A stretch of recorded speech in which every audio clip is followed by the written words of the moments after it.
Hello, this is Around the Diocese, your local news source for what's happening around the Diocese of Syracuse and beyond. I'm Father Sight here with your November 16th edition. We begin with Mercy in Action.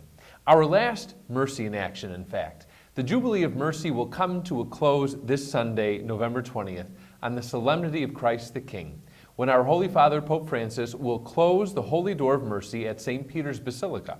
It began this last December 8th on the Solemnity of the Immaculate Conception, and it has been a time of grace for the Church. Here in the Diocese of Syracuse, many people have encountered God's mercy in very deep and profound ways through the Scriptures, the Church, and the sacraments. Many people have also extended God's mercy by imitating the example of the saints and by performing the corporal and spiritual works of mercy. Although this Jubilee year is coming to an end, the psalmist reminds us that God's mercy endures forever. So let's all try to and continue to live it. Special thanks to Mary Hallman and her office for developing the calendar we have used throughout this year to help put mercy in action. Now we take you to the 67th annual Election Day Spaghetti Supper that was held at Our Lady of Pompeii Church in Syracuse on Tuesday, November 8th. This popular fundraiser for Cathedral Academy of Pompeii provided a much-needed chance this year for politicians and voters to come together and share a meal after a very long campaign season. Let's continue to pray for all newly elected and re-elected public officials that they may be true servants of the common good and help to build a society and culture that reflect the divine law from which all other laws are derived and obtain their moral authority. Up next, hundreds gathered at the Basilica of the Sacred Heart of Jesus in Syracuse on Thursday, November 3rd, to honor and pray to St. Anne, the Mother of Mary. Father Guy de Rocher from the Shrine of St. Anne de Beaupré in Quebec led the devotions, which included Mass, a candlelight procession,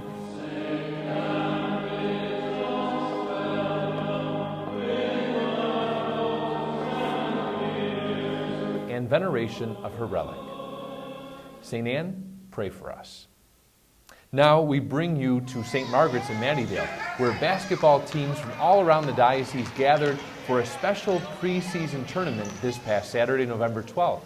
The star of this year's tourney, surprisingly, was the newly repainted and resealed gym floor. The grant that we received allows us to fix 2 of the problem areas and to reseal and repaint the whole floor. You know, one of the beautiful things about working in a Catholic school and working with families and their children is they have these wonderful values they bring onto the court with them. We have great sportsmanship, and having a wonderful event like this highlights our children and how beautiful they are and how wonderful they treat one another. It's truly a gift. Special thank you to the Boeheim Foundation for providing the grant to refurbish the court. Next, schools. On Sunday, November 13th, students from 6 different parishes got together at Bishop Ludden for a special retreat experience, Seek and Serve. It is designed to help kids realize that they are part of the global, universal Catholic Church. It's a totally different experience for them as far as a retreat goes. So with the music and with the dynamic speaking, the different workshops, the fact that they can play gym during lunch, it's giving them the mission of Christ, the fun of fellowship, you know, the serious talks about what Christ in their life really means to a teenager. Great job. And now our diocesan social media specialist, Nicole Assevort, brings us this week's Media Minute. It's a busy time here in the Diocese of Syracuse, and in today's Media Minute, we're sharing some important information with you about what's happening around the diocese. The season of Advent is upon us. We invite you to visit syrdio.org and click on the big Advent image right on the homepage to view prayers and blessings, activities, and Advent events. It's also Safe Environment Week here in the diocese. Be sure to visit our Facebook page to celebrate with us. Go to facebook.com/Diocese of Syracuse to see the many ways we are committed to protecting God's gifts.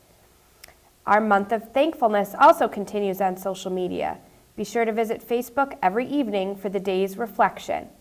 Finally, the Holy Door of Mercy at the Cathedral of the Immaculate Conception in Syracuse will be closed by Bishop Cunningham this Sunday during the 9:45 a.m. liturgy. Visit syrdio.org and click on Year of Mercy for event details. All are welcome to attend as we close the Jubilee Year of Mercy. As always, thank you for helping us share the good news. Thank you, Nicole. Finally, editor Catherine Long brings us a special preview of what we can expect to find in this week's edition of the Catholic Sun. Thanks, Father. This week in the Catholic Sun, we celebrate Deacon Jubilees, Bishop Ludden's Coach of the Year, and the close of the Year of Mercy. And as a reminder, there won't be a print edition of the Sun next week, but we'll be bringing you all the latest local, national, and international Catholic news every day at thecatholicsun.com. Happy Thanksgiving from all of us here at the Sun. Thank you, Catherine. That's all for this episode. As always, thank you for joining us. I'm Father Sight, wishing you, on behalf of all of us here, a very blessed Thanksgiving.